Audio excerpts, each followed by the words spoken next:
Ati garuu waa'ee keenyatti hin himne.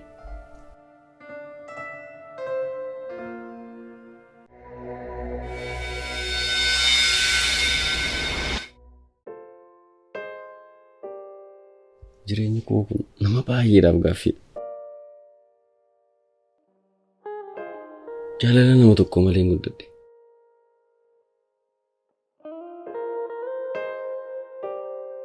Mana barumsaa deemee eegguun baradhu hiriyoonni kiyya na bukkee ta'anii barachuuf illee eeyyamamoon ture. Natti baacu turan, natti kolfu turan. Ani immoo ganama gurri koo badaan na ga'u mee maal jette ranaaf deebiime? Ila hiriyaa koo attas gabbaa'e. Anu waan angoon anatu beeka. Anaan nan galchu.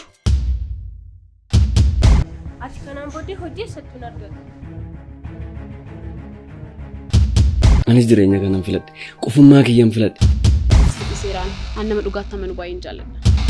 Dhugaa jetteen si ga'ee? Waan odoo soba argate soba naaf wayyeesin jedha. Inni jecha bara.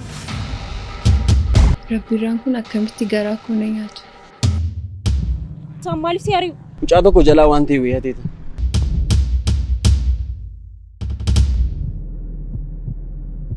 Waa tokko sitti amma natti toleen uummata kanarraa ta'aa jira. Uummata yeroo rakkoo keetitti siin qaqqabneedha. Uummata yeroo itti boonsu siin jajjabeessineedha. Dhugaa jiru tokko garuu sitti nama. Dhugaan hin qallatti malee jirtu jedha Oromoon.